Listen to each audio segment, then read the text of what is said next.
Hello, amateurs. Welcome back to another episode of Hot Topics. And today we are going to be speaking about the incredible rise, continued rise of the Ireland rugby team. And I've got with me to discuss that Simon Elkinson. Elko, how are you, sir? Very good, TT. Good to see you. Happy to be here. Good to see you too, mate. Now, on the back of what was a phenomenal performance against France on Saturday, I'd just love to know what's impressing you most about this current Ireland team.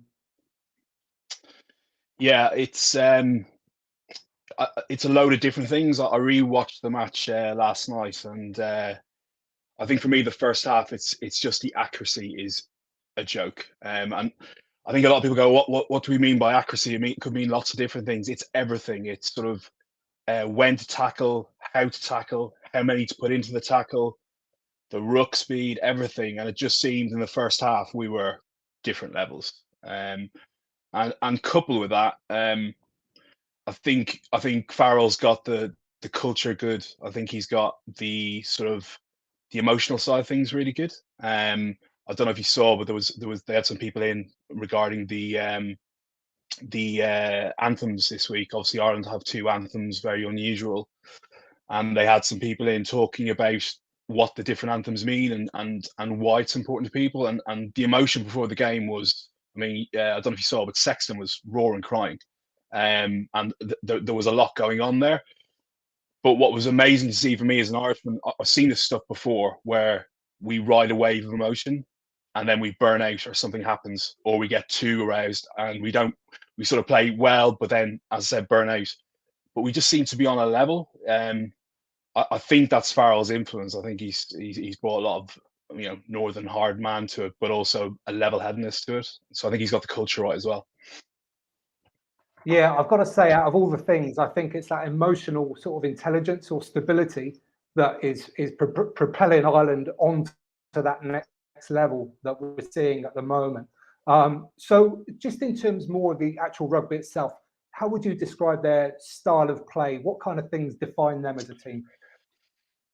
Yeah, well, I think decision making is awesome, and their ruck speed is. I mean, you're obviously seeing Leinster. I mean, most of the team is Leinster. A lot of the team is Leinster, but the ruck speed is unbelievable. And as I said earlier, the accuracy, certainly around their ball handling, is again different level. I was trying to work out how many scrums that France had, or in total in the game, and I think there might have been three France had, maybe. Yeah. So they're taking power away from other teams and playing it their way.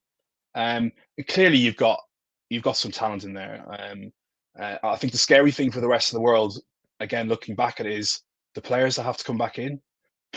I mean, we're missing British Lions tie head, one of the best hookers in the world, to come back in. A British Lions number 12 in Robbie Henshaw, and then one of the world's best number 9s still to come in.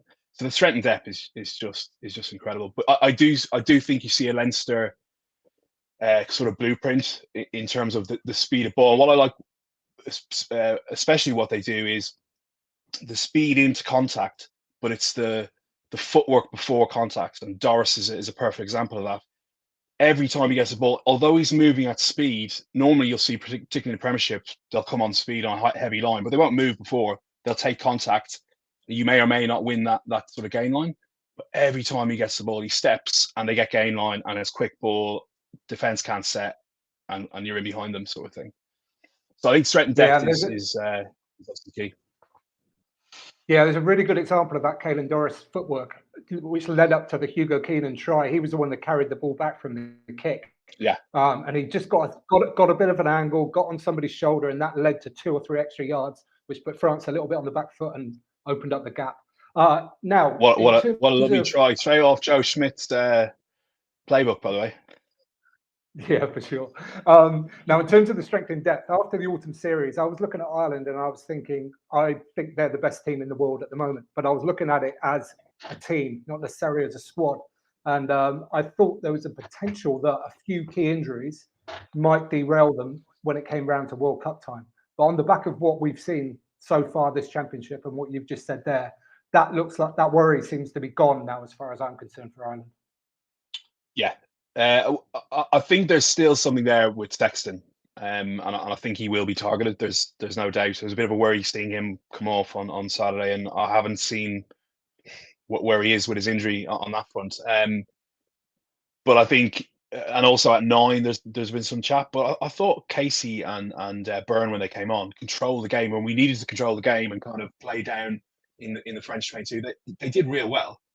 And Byrne is doing it in the UCC and in the Champions Cup, week in, week out. So yeah, I still think there is a worry on Sexton, but I think what Farrell has done is, where previously if we were missing a player, I think there might have been panic in the ranks, and I think he's just brought an air of calmness of, we'll get on with it, and he's given all these guys game time. So I think when we get to France later on in the year, I think we'll be in a good place in terms of that.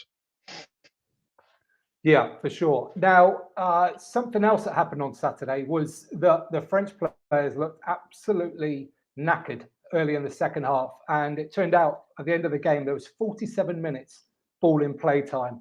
Now, Elko, as an ex-S&C coach, how are you preparing players for 47 minutes ball in play time? Yeah, and there's a massive caveat with the result on I'm glad you brought sort of the S&C side up. I think it was a good. Weirdly, don't shoot me down with this. I think it was a good result for both teams. Clearly, Ireland beating France was the monkey off their back. They kind of had to do it. They're going to have to beat France in the quarters, I think, or certainly maybe semis. So that monkey's off their back. They know they can beat them, because the only side Farrell hadn't beaten. But I also think it's a good result for France. I think France kind of needed to lose to maybe get their psychological side, going a certain way.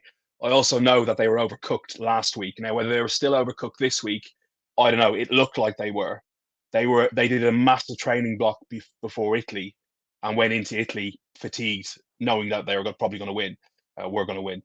So whether that's a psychological, because they can always say, look, we were always in the game with Ireland. They never, even though they scored 4 tries, they were. It always felt that they were thereabouts. Scored some absolute wonder tries, but under fatigue and knackered with a ridiculous in play ball and play time. So there's that. How would I? I don't know. I think it's match play. I think the stuff that Leinster do in terms of it's quite famous what Lancaster does. I think it's on a Tuesday. It's just reps and reps and reps of gameplay.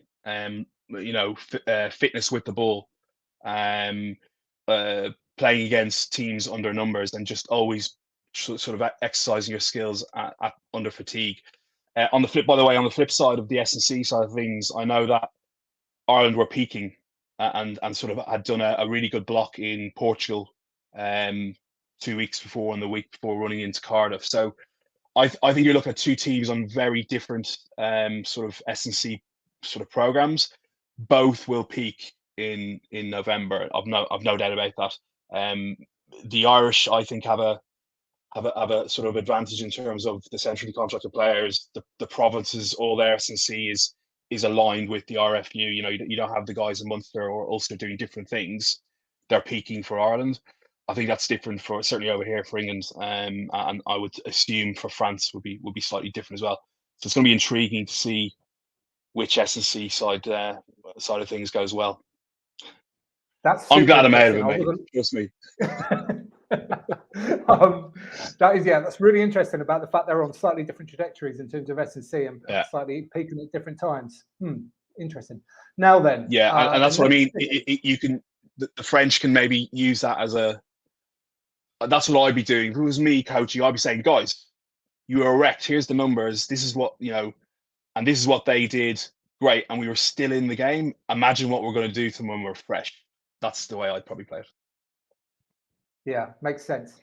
Now then, I think also, and it's rightly so that Ireland are #1 ranked team in the world, that a number of their players are almost certainly the best player in their position in the world at the moment. Who do you think some of those players might be? Well, clearly Doris is unbelievable. Man of the match performance on the weekend, and nearly got it against against Wales. I think in the back line, Keenan is looking class. I think it suits the way we play. Ringrose is he's got that air of O'Driscoll about him. You know, things seem to happen for him. We could go on. As I said to you earlier, we're missing, I think, the best tie head in the world. Although to be fair to what's his chops with the hair, Beanham, who yeah, I mean he was good, and the guy that came on, O'Toole, I mean, where has he come from? He can't even get into the Ulster squad. So and he was like exceptional. So I think the core of our team. I think Dan Sheehan, who was missing on the weekend, as a former hooker, I rate him massively. I think he's a cracking ball carrier and ball winner. So I think if you look at our 2, our 8, whichever 9 plays, well, I'd probably go for Gibson Park. Our 12 and our 15, that's the spine of the team. I think our prop will be pushing for a world 15, in my opinion, which can only be good, right?